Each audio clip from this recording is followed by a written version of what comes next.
À présent, on a suivi ces nombreux accidents. Antoine Kourouma. Ahmed, le grand frère à qui on va dire bonjour avant de continuer. Bonjour, toutes mes excuses pour ce retard, mais bon, les routes de ce pays sont dans un tel état. Ah, nous on était là, hein. C'est l'argument, mais je suis à moto. Non, je suis à moto. Fallait juste C'est inondé un peu par obligé d'acheter moto. On a un spécialiste, il va vous le dire. Un motard. Je suis un motard convaincu. Je pas obligé d'acheter moto, hein. déteste les voitures. Ah ben, dans ce Vos cas, grosses voitures là qui servent à rien, qui font des embouteillages partout. Elles ont servi à quelque chose. Elles servent à rien. Non, Elles servent à rien. Quand il pleut. Elles servent à rien, vos grosses voitures là. Ils ont tous des grosses voitures là, c'est insupportable. C'est bon? On peut continuer? Non, pas... Bonjour, t'as vu? Il fait que je salue Antoine. Hein. Il vient en retard, il perturbe le studio. Bien, qui célèbre d'ailleurs son anniversaire. Alors, on a déploré ces nombreux accidents. On va en parler d'ailleurs avec monsieur Savané qui est en studio. Bonjour, bienvenue. Bonjour. Bien, allez-y Antoine pour la première question. Oui, avant d'introduire, permettez que je fasse le constat concernant le gouvernement. Je pense que après l'accident d'hier, avec le cortège du ministre de la Sécurité... On va aller sur le terrain. Attendez, le PM aurait dû annuler carrément la tournée gouvernementale. On aurait dû surseoir à cette immersion du gouvernement à l'intérieur du pays. Parce que j'entends dire que le PM a suspendu sa mission pour faire un tour sur le terrain. On doit annuler la tournée pour la reporter à une date ultérieure. C'est pas une question d'émotion, Ahmed. On est à un niveau... Pour moi, il y a une succession d'accidents. Le premier cas, on aurait pu comprendre. Le deuxième, mais un troisième cas d'accident qui touche une partie de la délégation ministérielle, notamment celui du ministre de la Sécurité. On aurait dû prendre un acte fort pour démontrer toute la compassion du gouvernement et l'attachement du gouvernement par rapport à cet accident. On ne peut pas accepter qu'il y ait de tels cas d'accident. En moins de 3 jours, on a eu 26 morts. Et que le gouvernement continue sa tournée. Même une journée de deuil. Il n'y en a pas eu. Il continue la tournée. On dit que le PM a suspendu sa mission pour aller se rendre sur le terrain. On aurait pu annuler et remettre à une prochaine fois les tournées gouvernementales. Parce que pour moi, ça aurait été un acte fort. Si jusque-là ce n'est pas le cas, pour moi, on fait dans l'émotion négative. Je ne vais pas faire le déni de ce que Antoine dit, même si c'est une réalité. C'est vrai qu'on l'aurait souhaité que ce soit comme ça. Autant de morts quand même. Oui, c'est ce que je dis. Là, j'aurais souhaité. Non, mais permettez-moi, Ahmed. Voilà, exactement. J'aurais souhaité que ce soit comme ça, mais c'est devenu tellement récurrent. Chaque année des accidents avec 9 morts. Ça c'est exceptionnel.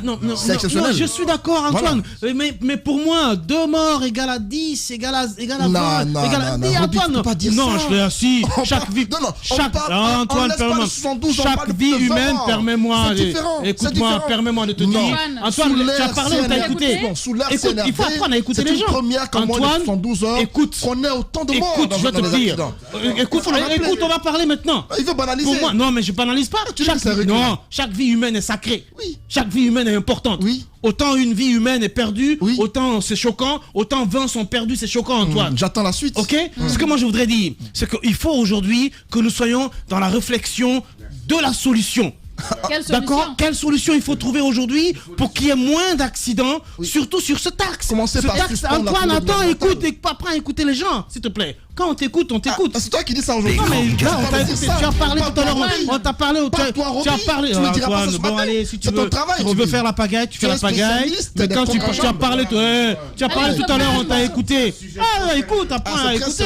Qu'il me dit ça. Mais si tu veux pagailler, on pagaille. C'est pas de la pagaille. Ce que je veux dire, mais si, c'est ce que tu veux faire. C'est des précisions. Mais c'est ce que tu fais. Voilà. Ce que je veux dire, mon ami Hiro, c'est que moi je voudrais désormais qu'il y ait une réflexion stratégique sur comment trouver des solutions à ces cas d'accidents qui sont extrêmement récurrents dans notre pays et surtout sur ce taxe. Parce que imaginez bien qu'ils sont en train, il y a des projets d'infrastructure, il y a des routes qui sont en train d'être bitumées. Et pourquoi il y a aussi autant d'accidents sur ce tronçon du Tanene-Bofa? Parce que quasiment c'est l'une des seules routes qui soit bonne dans ce pays, qui soit praticable dans ce pays. L'excès de vitesse, il est comme un cas d'école. L'utilisation des camions transportant le sable et autres, les granites, c'est récurrent. Donc, à chaque fois, il y a collision entre voitures, camions, etc.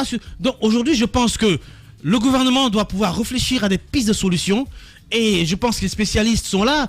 Il faut mettre en collaboration les syndicats des transporteurs. Il faut mettre très rapidement des services de contrôle technique. Le ministre nous a dit hier que c'est un projet, c'est un coût. Voilà des pistes de solutions. Il faut être exigeant sur le service de contrôle technique. Il faut être exigeant, Madame Miro, permettez-moi. Il faut revoir les permis de conduite parce que il y a il y a des chauffeurs qui sont pas qualifiés. Il faut que les agents sur la route soient des agents extrêmement rigoureux pour que désormais qu'il n'y ait pas de surcharge de personnes dans les voitures. Il y a beaucoup de facteurs qui entrent en jeu. Aujourd'hui, je pense que l'État doit prendre sa responsabilité et faire en sorte que des solutions soient proposées. Maintenant, on aurait été plus touché qu'il y ait une compassion et que tout ce qu'Antoine dit soit effectué. Mais pour moi, aujourd'hui, il faut aller plus loin. Sur le cas d'accident qui s'est produit du côté de Kolabougni, nous partons sur le terrain pour essayer de comprendre avec la parole à colonel Morikaba. Il est le directeur adjoint de la communication du ministère de la Sécurité. Il est en direct. Des grandes gueules. Bon, colonel, bonjour. Bonjour. Alors, bienvenue à cette émission. Tout le monde se pose la question comment le cortège du ministère de la Sécurité, donc votre département, s'est vu impliqué dans cet accident de la circulation. Racontez-nous ce qui s'est passé exactement. Voilà, bonjour aux millions d'auditeurs qui nous suivent à travers sur Espace et notamment sur les grandes gueules. C'est vrai que notre cortège est impliqué dans un cas d'accident qui a fait 11 morts et 4 blessés. Nous avions quitté Boké, centre direction Kolabougni et Kamsar pour rencontrer nos démembrements afin de passer le message du gouvernement à l'intérieur du pays. Et donc, arrivé au niveau du village Tarik Taboni, moi j'étais dans le dernier véhicule du cortège, c'est-à-dire dans la voiture du directeur régional de la police de Boké. Et donc le cortège, il faisait à peu près une vingtaine de véhicules. Et malheureusement, derrière nous, il y a une voiture Toyota de couleur rouge qui a klaxonné. Le chauffeur, au temps de céder, le véhicule était déjà à notre hauteur. Donc on l'a évité. Il a continué les mêmes manœuvres parce qu'il s'est dit que le cortège est long, il était impatient. Il est arrivé à la hauteur du véhicule dans laquelle se trouvait la directrice de la communication. Et donc, voulant juste le dépasser, le taxi en provenance de Kolabougni s'est présenté. Donc, les deux véhicules se sont retrouvés nez à nez. Et le véhicule de la directrice était presque masqué par la voiture qui tentait de dépasser le cortège. Donc, le chauffeur du taxi, comme il s'est retrouvé nez à nez avec le véhicule, au lieu de laisser la route partir sur sa droite, il a plutôt vu un vide du côté gauche, c'est-à-dire du côté où venait le cortège. Donc il s'est engouffré là et vraiment on ne pouvait plus éviter. Le chauffeur a freiné, il est descendu sur le bas-côté et les deux véhicules se sont retrouvés nez à nez. Et voilà, vu que c'est un V8 par rapport à un taxi qui est surchargé parce qu'ils étaient 10 à bord plus le chauffeur et plus 2 enfants. Et donc l'équipage du taxi a été propulsé et malheureusement il s'est passé ce que vous avez suivi là. J'étais le premier, j'ai vu l'accident parce que j'étais juste derrière eux. Je suis presque le seul qui a vécu l'accident. Et donc, je suis descendu le premier, je suis venu. J'ai regardé dans le véhicule de mon cortège. J'ai vu les gens en sang, ils étaient blessés, mais ils n'étaient pas morts. Je leur ai dit de rester dans la voiture, ne pas descendre. J'ai accouru vers le taxi. J'ai trouvé des gens qui étaient là en train de gémir. Et donc, pratiquement... j'ai appelé monsieur le ministre qui était déjà devant loin. Je l'ai informé, il a aussitôt garé, il a tourné, il est revenu. Lui-même, dès qu'il est arrivé, il a ordonné de vider tout le monde dans le véhicule, de prendre les blessés rapidement pour les référer à l'hôpital de Kamsar. Et après, on s'est occupé des cas de mort aussi. Aussitôt, il a appelé le chef du gouvernement qui était à Kindia, le Premier ministre. Il dit, mon cortège vient de subir un accident et c'est tellement grave que je souhaite qu'il soit là pour passer, pour voir tout ce qui se passe ici. Et donc, cette délégation aussi est arrivée. Et donc, arrivé à l'hôpital, le bilan s'est alourdi. Et finalement, tous les... Sur place, colonel, sur place, il y a eu combien de morts? Expliquez-nous. Parce qu'on a compris que c'est le taxi qui est entré en collision avec la voiture V8 dont vous parliez, dans laquelle était notamment cette dame, votre collègue. Oui. Et sur place, on a dénombré 6 morts. Et donc, on a évacué 4 sur l'hôpital. Là, ils sont arrivés, vu la nature des blessures, ils n'ont pas pu supporter. Ils ont tous succombé de leurs blessures. Bien. Donc, mon colonel, le taxi qui est rentré en collision était en dépassement un peu illicite. C'est-à-dire qu'il s'est déporté sur la voie de la voiture de votre voiture. C'est pas le taxi qui était sur une position. Il a expliqué l'autre voiture. C'est pas le taxi, au fait, qui a créé l'accident. Mais c'est la voiture Toyota Corolla rouge qui nous a dépassé, qui a créé l'accident parce que le taxi était sur sa voie. Si c'était la présence de cet intrus, le taxi serait passé parce qu'il a dépassé près de, si vous voulez, 18 véhicules avant d'arriver au dernier véhicule. Il était pris avec l'avant-dernier véhicule. Il a dépassé tout le cortège, depuis celui du ministre, tout le monde. Et puis à la fin, il s'est croisé avec ce véhicule. Si ce véhicule n'était pas apparu dans la circulation, c'est sûr qu'il n'aurait pas eu... c'est cette petite précision-là dont on avait besoin, mon colonel. Voilà, et donc l'imprudence, le manque de maîtrise du chauffeur aussi a conduit au drame parce qu'il avait juste besoin d'aller sur sa droite ou bien affronter le véhicule qui était en face de lui. Là, il devait avoir raison, mais il a vu un vide parce que l'autre véhicule était masqué, l'autre était plus proche de lui. Donc il est allé plutôt à gauche et il s'est pris avec nous. Mais selon les renseignements que j'ai eu le soir, parce que j'ai eu à parler avec son maître, c'était un apprenti chauffeur qui était déplacé, qui voulait rallier Bokeh. Et donc, finalement, il n'a pas été serein parce que de tels cas, le chauffeur aurait pu aller à droite pour bien affronter le véhicule qui venait tout de suite devant lui. De ce côté, quelles sont les dispositions qui ont été prises pour les familles? Est-ce qu'il y a une délégation qui s'est rendue? Qu'est-ce qui s'est passé de ce côté? Voilà, je vous ai dit tantôt que dès que le ministre a constaté qu'il y a des cas de mort, il a tout de suite fait appel au chef du gouvernement qui a aussi remonté l'information au président de la République. Et donc, disposition a été prise pour le Premier ministre interrompt tout ce qu'il est en train de faire à Kindia parce que nous sommes en immersion gouvernementale et quand nous arrivons dans une région, chacun des ministres et puis le Premier ministre compris va dans toutes les préfectures, pour s'enquérir des réalités à l'intérieur du pays. Donc le Premier ministre est venu directement de Kindia avec le ministre de l'administration du territoire, le ministre des AE et le ministre de la Santé.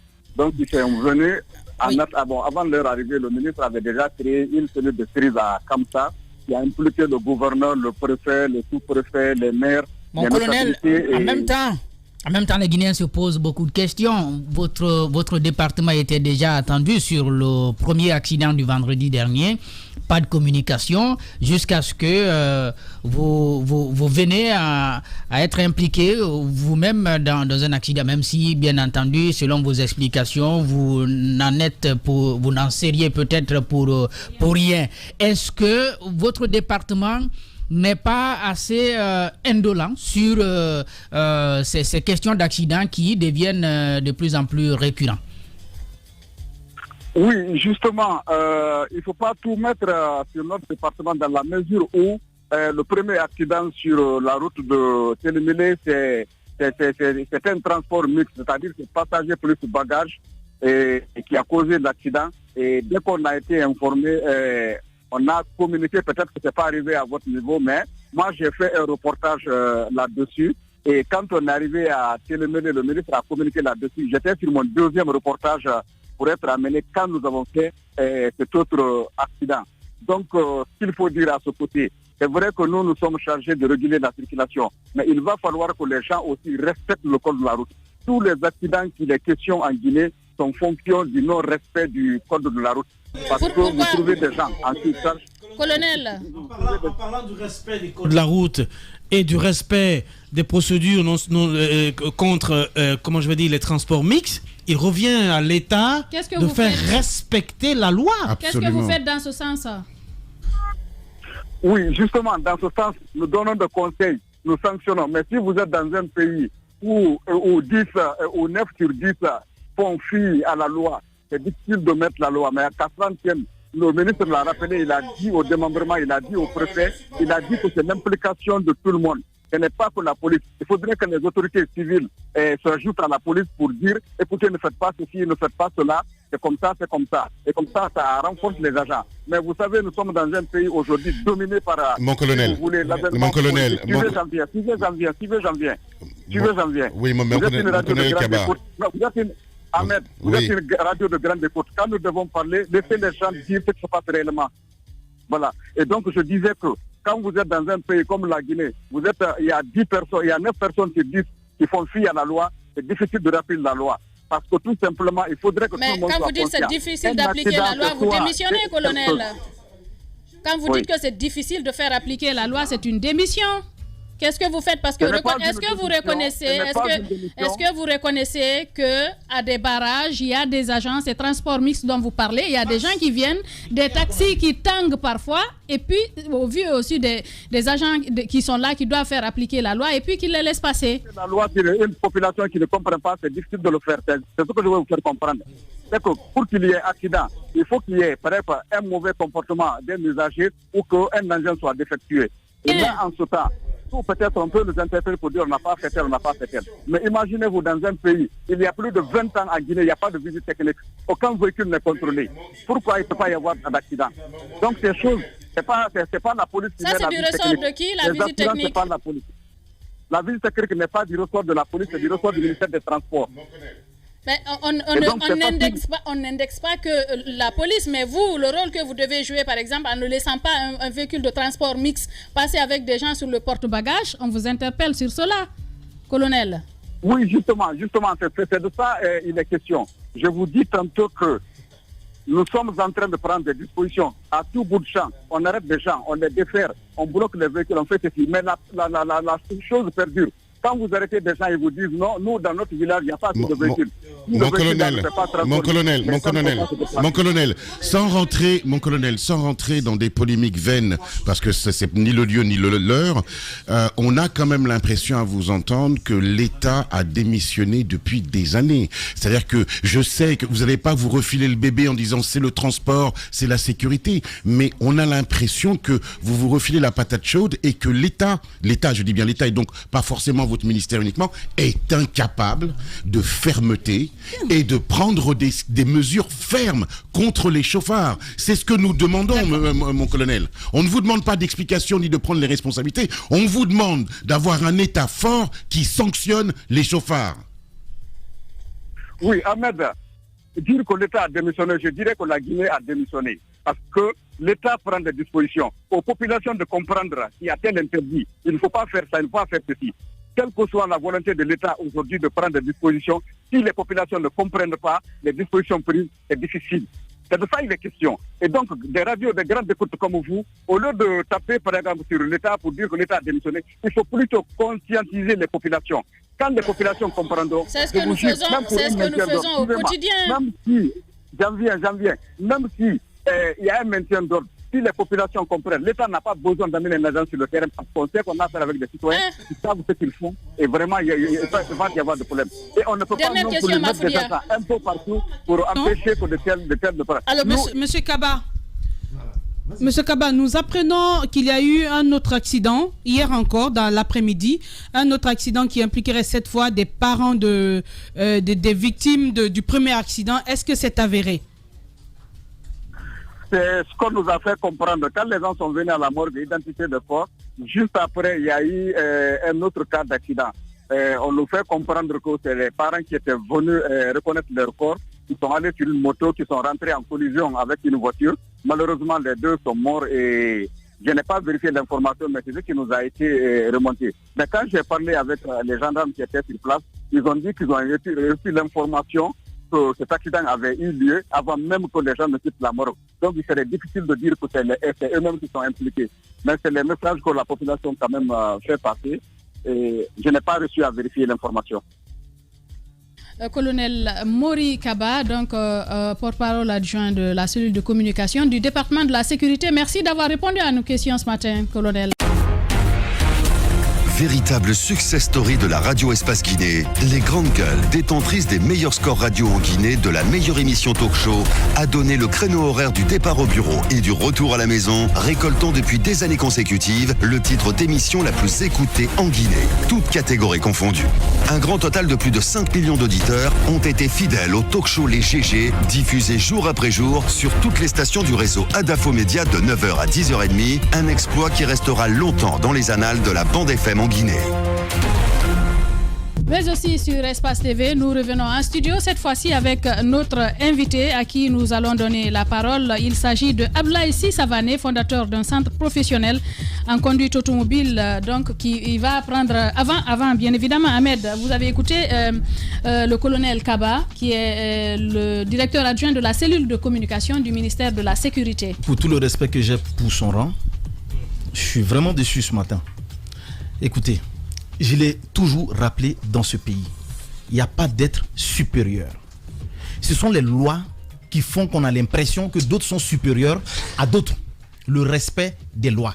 Même vous qui êtes là, quand vous prenez le téléphone parfois, vous l'avez en main. Dès que vous voyez un policier, vous descendez le téléphone, même quand vous l'avez à l'oreille. Pourquoi?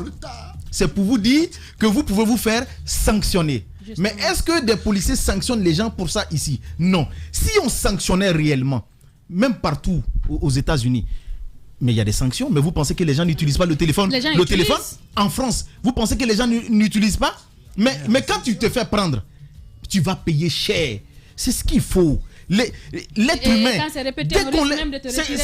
c'est comme un enfant. Dès que tu laisses l'être humain à lui-même, ben, il est tenté d'en abuser. C'est la loi qui le recadre. C'est comme ça partout. Donc quand on dit non, il faut que les citoyens eux-mêmes, les citoyennes, ça ne marchera jamais comme ça. Ça, j'ai toujours prévenu et je continue à prévenir sur ce point. Ça ne changera jamais comme ça. S'ils veulent qu'ils continuent à passer des infos, ils peuvent continuer, ils peuvent le faire quand même, à passer des infos sur la télé, mais les gens ne changeront pas tant que les lois ne s'appliqueront pas. Ce n'est pas le rôle des populations. Donc qu'ils arrêtent.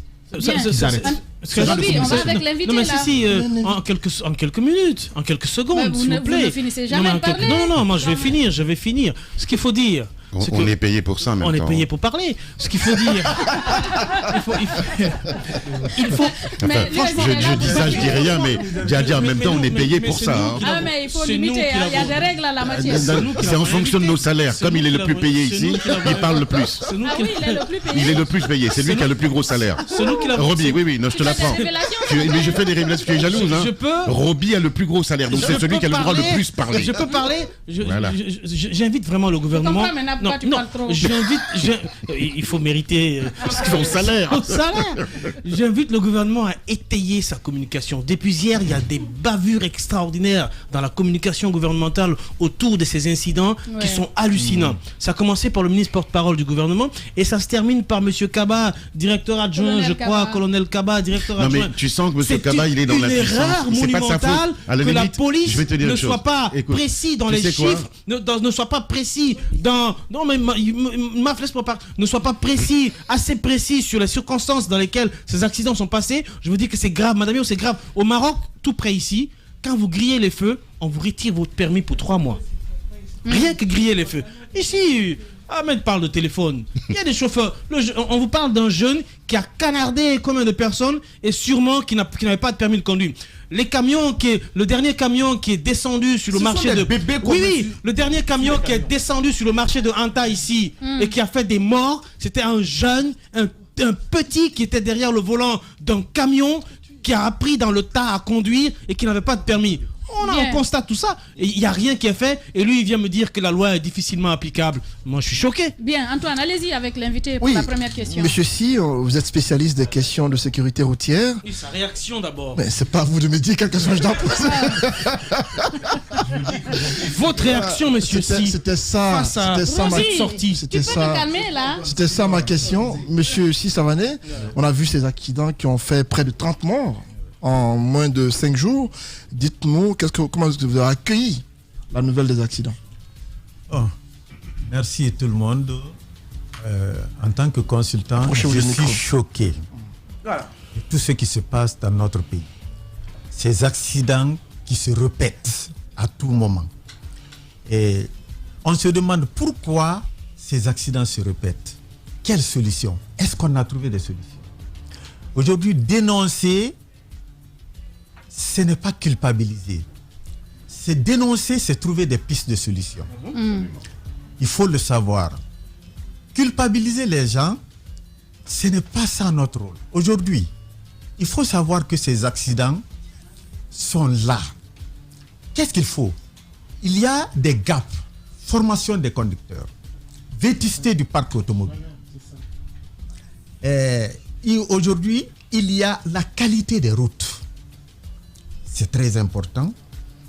La sensibilisation du public. J'ai passé presque ma vie administrative au TPE au transport. Il y a un bon moment, je sais comment se faisait un permis. Le micro, s'il vous plaît. C'est à l'insu de la personne. Aujourd'hui, nous avons le permis biométrique, un très bon produit.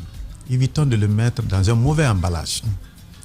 Si nous voulons rectifier le tir, faisons des sensibilisations à large public. Et ensuite, il y a la législation et la répression des infractions. Et le manque de sanctions encourage la récidive. L'impunité encourage la récidive. Nous pouvons changer tout ce qui arrive en prenant des dispositions, en changeant les mentalités. Mais il faut reconnaître qu'aujourd'hui, nous vivons dans une toile d'araignée de risques où actions et réactions s'y enchaînent comme dans les processus chimiques. On n'est pas en sécurité. Si vous voyez un enfant de rien du tout qui prend un véhicule du port de Conakry pour aller au port sec de Kagelé, souvent, vous allez avoir froid au dos. Nous pouvons changer tout ça en mettant des réglementations. Monsieur Si, parlons des accidents qui se passent depuis la semaine dernière. Il faut interpeller le pouvoir public. Monsieur Si, parlons des accidents qui se passent depuis la semaine dernière. On parle de dépassement dans la circulation, on parle de surcharge et tout cela. Selon vous, parce que ça devient récurrent, qu'est-ce qui explique ça, surtout à l'intérieur du pays? Merci. Tout cela interpelle la formation. La formation, elle est en sécurité, ce que le squelette est au vertébré. On ne peut jamais innover sur la route ce qu'on n'a pas appris. Imaginez, les dépassements inappropriés. Le dépassement, c'est un cours. Il y a des structures aujourd'hui qui font preuve d'exemplarité, les sociétés minières, c'est-à-dire la formation des conducteurs, c'est l'enjeu essentiel de la sécurité. Le dépassement, c'est en 3 étapes, avant, au moment et après. Mais est-ce qu'on peut le savoir sans faire la formation? Justement, pour cet accident dont on parlait tout à l'heure, le dépassement, vous avez une vingtaine de véhicules, il y a quand même ce chauffeur qui s'est permis d'essayer de faire ce dépassement. Comment ça s'explique? C'est un dépassement inapproprié, c'est des risques d'accident. Parce qu'une fois que vous êtes dans le dépassement, vous prenez le risque de rencontrer un véhicule venant en sens inverse. Et vous n'avez pas... la route elle est étroite, vous n'avez plus de porte de sortie. Et moi, j'ai un formateur qui m'a dit, faites attention à votre destructeur. Si vous rencontrez un véhicule, une 4x4 et les véhicules de taxi, et regardez, les facteurs de risque aujourd'hui se développent dans ce pays. Il faut en parler. Sinon, ce seraient des accidents à répétition. Les facteurs de risque? Oui, les différents facteurs de risque. Monsieur Si, vous avez parlé d'un pan essentiel dont on ne parle pas dans notre pays, c'est la répression. Quels sont les outils qu'il faut, parce qu'il faut moderniser notre police évidemment, pour avoir un outil répressif, il faut que les gens qui s'en servent soient formés pour cela, on est d'accord. Donc quels sont les outils, d'abord, de modernisation de notre police qu'il faut mettre en place, puisque visiblement l'État a complètement démissionné là-dessus, et quelles sont les formations adéquates pour que justement ces policiers qui sont quand même le bras armé de l'État fassent enfin leur travail et fassent de la répression? Merci bien pour cette question essentielle. Nous avons formé la police routière. C'est le PNUD qui a payé. La formation des formateurs. Oui. Mais c'est des trucs qui doivent être séquentiels. Aujourd'hui, il est rare. Il faut dénoncer. Ce n'est pas pour culpabiliser, c'est pour pouvoir changer. C'est dire la vérité, tout simplement. C'est pour dire la vérité. Regardez les policiers qui sont sur la route. Ce n'est pas ces policiers qui peuvent changer les choses. Il faut trouver, il faut former, il faut aller à une formation générationnelle. des policiers outillés, bien rémunérés, qui connaissent pourquoi ils sont sur la route, qui peuvent verbaliser, faire convaincre les gens pour l'infraction. Vous voulez dire qu'il y a un manque de formation de ces policiers, de ces agents? Il y a un manque de formation. En plus de ça, et d'outillage. Surtout la rémunération. Et d'outillage. Il y a un manque de formation. Quand on parle de formation des usagers, ce n'est pas seulement les usagers, il y a la formation des corps habillés. Oui. La majeure partie, il y a des véhicules corps habillés qui passent sans ceinture de sécurité. Oui. Avec une vitesse vertigineuse. La ceinture est une attache à la vie en cas d'accident. Mais qui crée quelquefois même des accidents parce que quand ils viennent, ils mettent les quatre côtés, ils dépassent tous les autres. Oui, en plus de ça, monsieur Si, pour qu'un policier puisse connaître, appliquer normalement les réglementations sur la route, il faudrait que ce policier-là lui-même soit outillé, sache c'est quoi le code de la route. Mais vous savez très bien, combien de policiers ici qui ne savent même pas conduire, qui n'ont pas de permis de conduire, tout passe par là. Vous, en tant que professionnel, est-ce que c'est normal qu'un policier de la routière ne sache pas conduire ou qu'il n'ait pas un permis de conduire? Avez-vous été souvent saisi par le département de la sécurité, par exemple, pour former des agents, des policiers? Oui, mais au temps du ministre Kabele, nous avons formé les policiers. Il y a eu un accident, l'accident de Yorokogia, qui nous interpelle. Oui. Moi, je me suis dit ce jour-là, quand j'ai des images dans mon ordinateur, vous allez penser qu'on est en état de guerre. C'est inimaginable. Je suis passé, j'ai démarché la police routière pour que cette sensibilisation, formation ait lieu à Yorokogia. Et je l'ai reçu. Le jour-là, c'est moi qui ai acheté le carburant pour mettre dans les groupes. Mais quand même, j'ai reçu ma mission. Est-ce que vous comprenez? Regardez. Il y a un manque de responsabilité, une responsabilité qui a cédé sa place à un système social perverti où tout le monde est complice. Il faut le comprendre. Imaginez un véhicule qui est conçu pour prendre 12 personnes. Si vous mettez une vingtaine de personnes, les 8 sont des personnes à risque qui ont accepté d'affronter la mort. Ça, c'est un. Ensuite, ce véhicule en état de surnombre et de surcharge prend la route. C'était à une période hivernale. Il faut faire attention. Les pneus sont très importants. Tout ça, c'est la formation. Un véhicule n'est sûr que lorsqu'il est adéquatement bien entretenu. Voilà. Il y a la sécurité des véhicules. Le surnombre, quand le véhicule, le conducteur n'est pas en état de faire des réactions, il est surchargé, il est mal assis, il est coincé dans son... Il ne peut pas réagir en tout temps. Regardez ce véhicule, en surnombre passe. Il y a des agents qui les regardent. Vous savez, monsieur Si, et si ces agents ne disent rien, monsieur Si, pourquoi je pas de... Il y a quelque chose que vous avez dit qui me choque profondément. Parce que moi, je considère que la police nationale, la gendarmerie sont les bras, ce qu'on a dit, les bras armés de l'État. Oui. C'est à eux de faire respecter l'ordre et la loi. Oui. On a plusieurs problèmes dans notre pays en termes de sécurité routière. Le manque d'assurance, vous l'avez dit, ça c'est social. Dès qu'il y a un accident, on dit pardon, etc.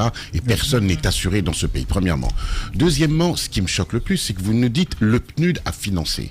Il me semble que l'on parle de la gendarmerie nationale et de la police de notre pays. C'est à l'État d'investir massivement, non seulement dans l'équipement répressif de la police, mais dans ses propres forces de l'ordre pour qu'ils fassent respecter l'ordre. Parce qu'on est en pleine anarchie, monsieur Si.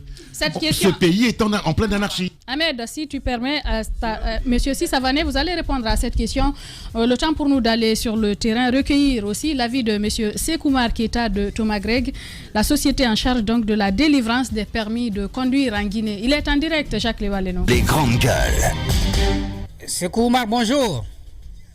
Oui, bonjour monsieur Leno. Alors on parle là de la sécurité routière. Vous délivrez les permis de conduire. Votre société est arrivée pour apporter une correction, dit-on, à ce qui était déjà perçu comme un problème. Et c'est quoi aujourd'hui la nouveauté? Quelle garantie donnez-vous aux citoyens à qui vous remettez, n'est-ce pas, un permis de conduire? Très bien, merci d'avoir appelé. Tout d'abord, au nom de Thomas Greg, je présente mes condoléances aux familles des victimes de ce drame routier. Vous savez, la question de la sécurité routière n'est pas seulement une affaire du gouvernement, c'est une affaire de tous, qui demande l'implication de tous les acteurs et de se retrouver autour de la question pour trouver des réponses à ce sujet. D'où la responsabilité individuelle de tout un chacun. Aujourd'hui, nous sommes Thomas Gregg, nous répondons bien sûr nous sommes partenaires techniques du gouvernement à travers le ministère des Infrastructures et des Transports pour venir répondre ici à une problématique que nous connaissons tous, la délivrance de ce type de transport qui est très très important pour le pays. Mais aujourd'hui, le centre, nous sommes déjà opérationnels depuis le 16 août 2021. Nous sommes installés à Prima Center sur une superficie de 1200 mètres carrés. Écoutez, on vous appelle pour des questions techniques précises, pas pour faire de la publicité. Répondez à la question de Jacques Léo-Aleno, s'il vous plaît. Oui, Monsieur Keita, quelles sont les nouveautés? Ce qu'on voudrait comprendre, c'est quelles sont les nouveautés en matière de sécurité routière que votre permis peut apporter, et surtout à l'aide aussi vis-à-vis des forces de l'ordre. Quels sont techniquement vos apports? Les nouveautés aujourd'hui sur le nouveau permis de conduire, ce sont déjà la visite médicale, les questions théoriques et pratiques posées aux citoyens pour renouveler son permis de conduire. Vous savez, bien sûr, aujourd'hui, nous sommes dans le processus de renouvellement de ce type de transport, donc qui est déjà bien parti avec les citoyens. Donc, les réformes ici et les nouveautés faites par Thomas Gregg, apportées par Thomas Gregg, la visite médicale qui est d'ailleurs quelque chose de très important, une réforme sur le permis de conduire. Mais voilà, nous avons eu des citoyens ici qui ne voyaient pas, qui avaient le permis de conduire 3 volets roses en circulation. Et ils ont été suspendus, bien sûr, dans notre système. Et le médecin les a conseillés également d'aller se faire consulter. Et après, c'est de là, après cette visite médicale, que nous allons faire la production de ce permis de conduire. Ça, c'est déjà une nouveauté, mais également, il est prévu de créer une base de données sécurisée et fiable pour la traçabilité de ce permis de conduire, pour permettre à chaque citoyen d'être dans une base de données sécurisée et fiable. Bien. Et aussi, à travers ce permis de conduire biométrique, nous allons également il est prévu de former la police à l'utilisation et à la bonne démarche de ce type de transport, avec le QR code que nous avons mis sur ce permis de conduire, mais également développer un système un système géolocalisable qui va permettre à ces policiers de contrôler les usagers où ils sont pour... Déjà, on a également mis dans ce système... Bien, ça c'est sur les prévisions. Allez-y, Maf, sur ce qui est fait déjà. Qu'est-ce qui est fait réellement pour changer la donne? Parce que moi, la question que je me pose, c'est bien de passer tous ces examens et tous ces tests et tout, mais c'est des gens qui viennent renouveler leur permis avec vous. Est-ce qu'il y a des gens que vous refoulez? Oui, nous refoulons. Nous avons eu des cas de citoyens qui n'avaient pas... les aptitudes légales pour passer le processus. Et vous savez bien que... Quelles sont les aptitudes? Quel type d'aptitude, Monsieur Keita, quel type d'aptitude? Et vous parlez de pratique. La pratique est très importante dans la délivrance du permis. Ce n'est pas seulement le service médical, d'accord, mais vous savez bien que la rigueur au niveau de la pratique est très déterminante. Où faites-vous votre pratique et quel type d'aptitude refoulez? Très bien. Le processus aujourd'hui, lorsque le citoyen arrive dans nos locaux, le citoyen, il y a la Direction nationale des transports terrestres qui est déjà l'interface. Le citoyen se rend à la Direction nationale des représentants de la Direction nationale des transports terrestres pour, bien sûr, ces gens-là vont poser des questions relatives, bien sûr, à la conduite, mais également, ce sont eux, après, qui donnent le quitus pour que les citoyens passent. Je voudrais aussi également parler des réformes... Dernière question, Mafoudia. On est malheureusement pris par le temps. Si vous permettez, cette dernière question rapidement. Une dernière question, c'est lié au coût. Quand on a des accidents comme ça, on voudrait vraiment avoir des situations où les Guinéens sont dans la norme, mais après le coût, est-ce que c'est abordable? Qu'est-ce qui peut bien justifier cela? Pourquoi ne pas mettre un prix plus abordable pour l'ensemble des Guinéens? C'est pas ça. Je vous ai dit de me laisser poser ma question. Mais la question est entendue. La vie n'a pas de prix. Vous n'allez pas répondre bien. Je rappelle, madame, je vous rappelle que c'est un projet BOT signé avec le gouvernement et nous sommes un partenaire technique au gouvernement. Et cela, il y a des réformes qu'il faut que les citoyens comprennent que ces réformes sont en train d'être faites à travers notre support technique par le ministère des Infrastructures et des Transports. Nous sommes en train aujourd'hui, les auto-écoles sont suspendues. Et ils sont obligés de reprendre le nouveau cahier de charges qui leur a été imposé. On les va les intégrer dans notre système et les futurs usagers également qui vont passer dans ces écoles-là seront obligés, bien sûr, de passer à la biométrie pour contrôler le nombre de cours également qu'ils vont faire, mais aussi la construction des centres de tests sont prévus. On en a discuté avec le ministère. Ça, c'est les prévisions. Peut-être, M. Sékou Marketa, nous ferons le plaisir de vous recevoir sur d'autres plateaux pour en parler. Merci d'avoir répondu aux questions des grandes gueules ce matin. Voilà comment nous sommes contraints d'aller à la deuxième pause. L'émission revient dans 10 minutes sur Espace TV. Le ridicule et la méchanceté sont ses traits de caractère. La haine est un poison mortel dont beaucoup se nourrissent pour vivre. Il n'y a pas d'entrepreneur audacieux qui ne fabrique pas automatiquement jalousie, envie, critique, caricature, diffamation et désinformation. Bienvenue sur Radio Espace Guinée, la radio dont les autres s'inspirent. Radio Espace Guinée. À Conakry sur 99.7, en région à Labé, Kakandé sur 99.7, à Cancan sur 99. Radio Espace, Espace TV, les grandes gueules, la prolongation. Bienvenue dans la troisième partie de l'émission Les Grandes Gueules. Merci de nous regarder un peu partout à travers le monde. Une émission que vous allez suivre en rediffusion à partir de 18h sur Suite FM Guinée, sur la 91.1. Merci de votre fidélité. Merci de regarder également la rediffusion à la télévision après le journal de 22h. La Guinée connaît une semaine d'accidents de la circulation. 13 morts vendredi sur la nationale du Breka, Télémélé. Bilan non officiel encore. 5 morts sur la route de Mandiana et 13 hier à Kolabouni dans la préfecture de Boké. Le cortège du ministre de la Sécurité est impliqué dans ce dernier qui a provoqué davantage l'indignation des Guinéens. D'ailleurs, sa directrice de communication est parmi les 5 blessés enregistrés sur place.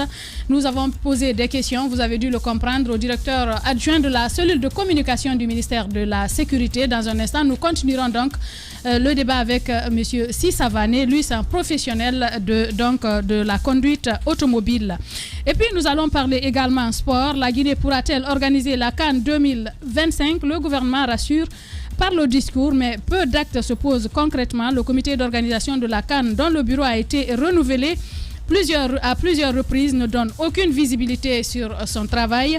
Ces derniers temps, donc, des informations évoquent la présence d'une mission de la Confédération africaine de football dans nos murs pour s'enquérir des réalités, pour comprendre le sujet et ses enjeux. Nous recevons ce matin Tanou Diallo, il est officier média de la Confédération africaine de football. Mais d'abord, on continue le débat ici en studio avec vous, Ahmed Kamara, avec M. Sissavané. Alors, M. Savané, c'est vrai que quand on a mis les ceintures de sécurité dans les véhicules, ça veut dire que ça a forcément un sens. Alors, clairement, est-ce que ce nombre aussi élevé peut s'expliquer par le non-port aussi de la ceinture de sécurité? Ok, je vous remercie. Écoutez, voilà ces mesures qu'on appelle la sécurité passive. Cette sécurité passive est essentielle pour que nous conduisons en toute sécurité.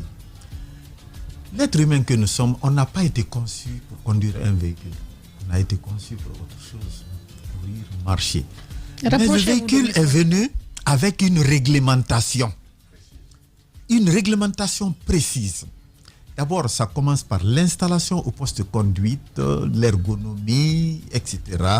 L'utilisation du dossier, du fessier, c'est un cours. Tout ça là, ça s'apprend dans les centres de formation. Dans les auto-écoles, dans les véritables auto-écoles. Donc, vous voyez, si nous ne faisons pas les choses comme ça, nous ne pouvons pas nous attendre à des résultats.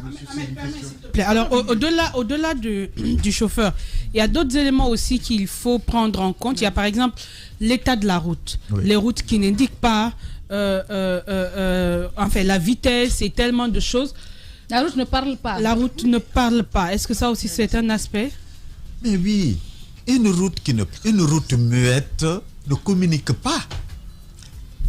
Vous voyez, quand on dit code de route, si je prends votre téléphone tout à l'heure, je ne peux pas rentrer là-dedans parce que vous avez un code, n'est-ce pas? Oui. Se mettre sur la route sans maîtriser le code de la route, c'est un risque. C'est un assassin. C'est un risque. C'est comme aller à la mort. Qu'est-ce qui fait aujourd'hui la difficulté de la dangerosité de la route dans notre pays? C'est parce que les gens les plus différents se rencontrent sur l'environnement routier. Vision différente, mentalité différente, conception différente. Il y a les jeunes conducteurs aujourd'hui qui veulent attester la vitesse, leur aptitude par la vitesse. Sans maîtriser. C'est des conducteurs impressionnistes. Ils font attention aux autres au lieu de faire attention à la route. On retrouve tous ces types de conducteurs. Mais ça, c'est partout. J'ai envie quand même de poser cette question parce que les auto-écoles existent dans notre pays. Cela fait des années. Et cela fait aussi des années qu'on avait l'habitude de donner des permis de conduire sans forcément avoir la certitude que les gens qui en sont demandeurs étaient vraiment qualifiés pour se mettre dans la circulation. Est-ce qu'aujourd'hui, avec les nouvelles réformes annoncées par l'État, la mise en place de cette société, vous êtes véritablement associés, vous, des auto-écoles?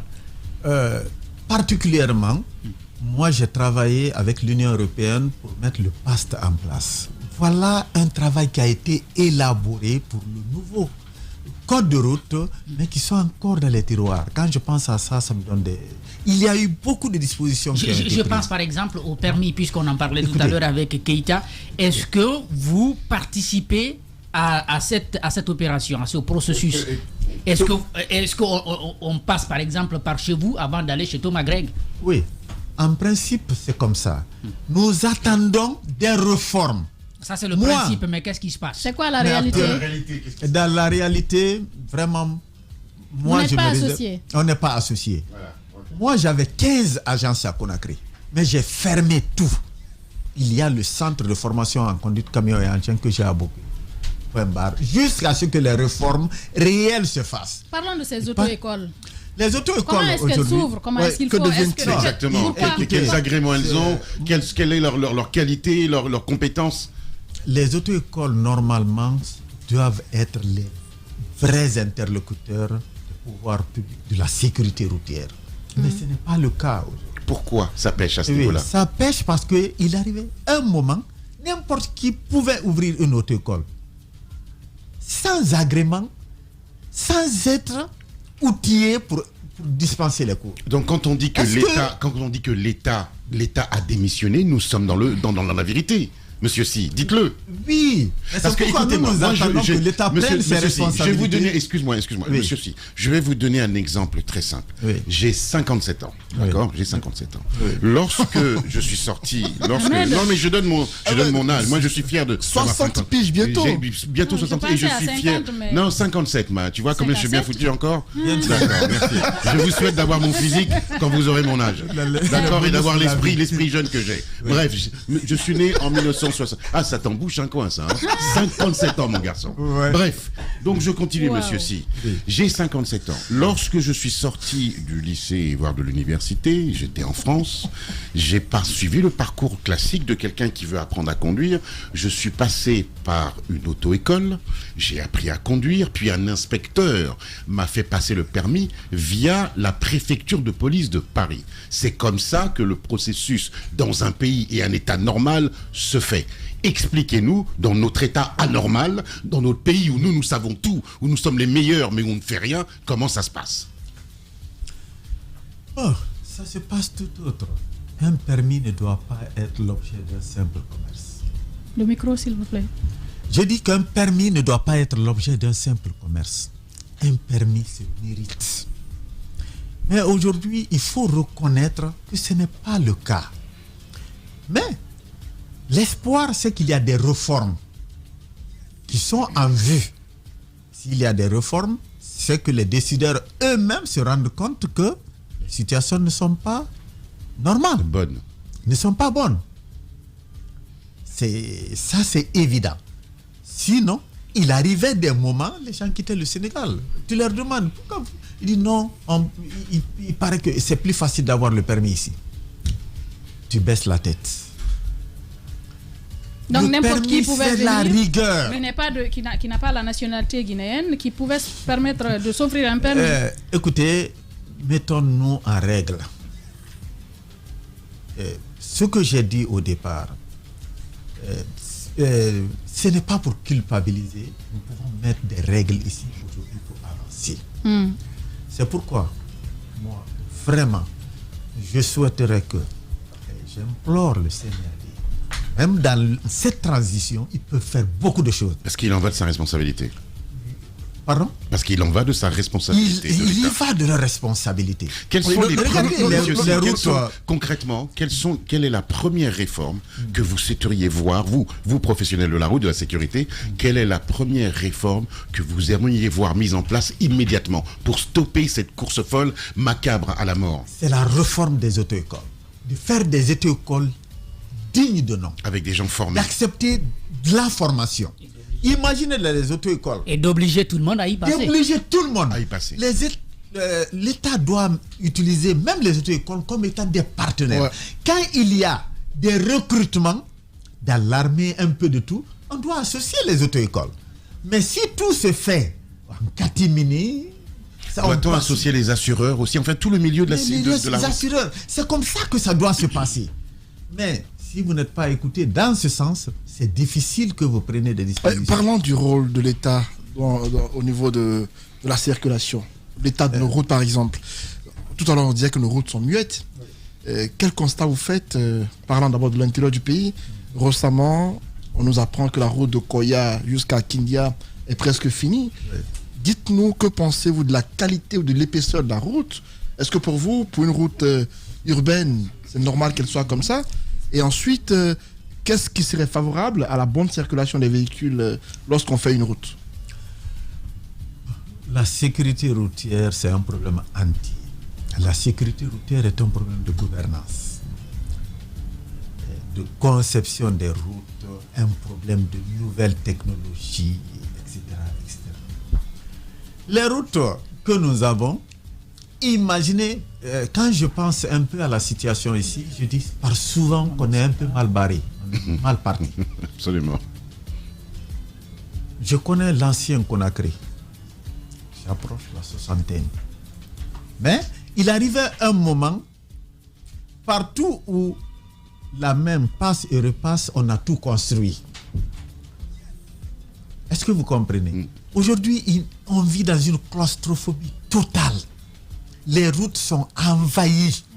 Il n'y a que la route qui est la circulation ici. Et le véhicule, c'est l'outil privilégié de notre déplacement. On n'a pas autre chose. Nous n'avons pas de locomotive, nous n'avons pas de trucs ferroviaires comme ailleurs. De pistes de vélo, etc. De pistes de vélo, etc. Les routes ont été conçues comme ça.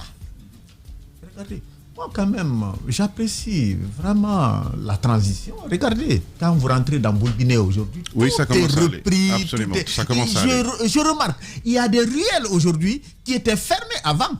Et regardez même ici, comme on appelle. Oui, mais comment faire respecter justement à Boulbiné, comme vous dites? Oui. On a vu à Boulbiné, oui, près du Gain, il y a effectivement des routes qui sont en train de construire avec des signalisations, etc. Oui. Mais comment, c'est-à-dire ce qui nous intéresse ce matin, enfin ce qui m'intéresse ce matin, c'est comment faire en sorte que nos concitoyens respectent un minimum du code de la route. C'est-à-dire quand tu tournes à droite, tu mets ton clignotant, quand tu t'arrêtes, tu as des feux de stop en bonne et due forme. Voilà, les feux tricolores, les feux tricolores, par exemple. Simplement ça, parce que, monsieur, moi je roule à moto, je vous assure que personne. Je vois des véhicules tourner à droite sans même avoir de clignotant. C'est la formation, sensibilisation et répression. C'est tout. C'est pas compliqué. Je voulais que vous le disiez. Imaginez tout à l'heure une moto. Quelqu'un. Moi, je pense que une volonté étatique bien affichée peut se dire tout à l'heure. Et c'est sur à partir d'aujourd'hui, Si vous ne portez pas le casque, regardez, ça c'est des usagers à risque. Vous ne portez pas le casque. Absolument. Directement, on vous enlève la moto. Le véhicule. Mais j'ai vu ça au Bénin, un peu de tout. Niger, on va demander pardon. les gens le font. Après, dès qu'on vous prend la moto, même pour un mois, et vous payez une contravention, à votre sortie, vous faites attention. Vous allez faire attention. Il n'y a que peur. Est-ce que vous pensez qu'il faut introduire aussi le permis à points, par exemple? Tu fais une infraction, tu enlèves un point. Mais moi, je pense qu'il faut finir par ça. Le retrait des permis en cas d'infraction.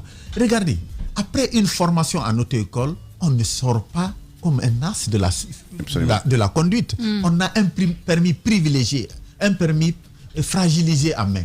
Il faut avoir 3 ans de conduite sans accident pour commencer à avoir dans la confirmation.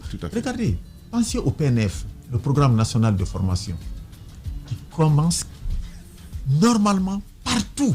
Ça commence par ça, c'est-à-dire la formation à l'école prématernelle jusqu'à l'obtention d'un premier permis. Si vous passez ce cursus, vraiment vous devenez averti. La sécurité est un problème entier. Regardez, aujourd'hui nous sommes à 30 morts. C'est dur. 30 morts, c'est dur. Nous ne sommes pas en état de guerre.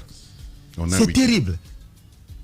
On a toujours dit que derrière une victime de la route, il y a toujours des victimes de la vie. Il y a des familles, des femmes qui risquent de ne plus aller au marché. Des enfants qui risquent de ne plus aller à l'école. Et de ne plus avoir de père ou de mère. C'est difficile. Qui se réveillent un jour, ils n'ont pas un père et ni une mère. On peut changer la donne. Sensibilisation, formation, répression. Surtout, il faut savoir taper sur la poche des usagers. C'est très important. Quand on tape au portefeuille, en général, je suis d'accord avec vous. Dès qu'on tape au portefeuille de Guinée, il applique la loi, il la respecte. Bien, Ablaye Si Savané, spécialiste professionnel de la conduite d'automobile en Guinée. Merci d'être passé nous voir ce matin. Je vous remercie. Bien. Vous avez un dernier message? Un dernier message. Aucune route n'est large. Le micro. Aucune route n'est large, c'est le cœur du conducteur qui doit être large. Acceptons de se former. Si nous constatons qu'on a des gaps, acceptons de changer. Et dans les auto-écoles, moi j'ai vu des gens qui viennent se dire non, moi je n'ai pas le temps pour la théorie. Je veux directement être dans le véhicule. Souvent, si vous êtes exigeant, je peux aller ailleurs. Je veux qu'on uniformise les choses. Oui. La formation doit être entière. La théorie, c'est quand on a tout fait et que rien ne fonctionne. Et la pratique, c'est quand tout fonctionne. On ne sait pas pourquoi. Je vous remercie. Merci d'être passé, monsieur Savané. Les grandes gueules continuent sur Espace TV.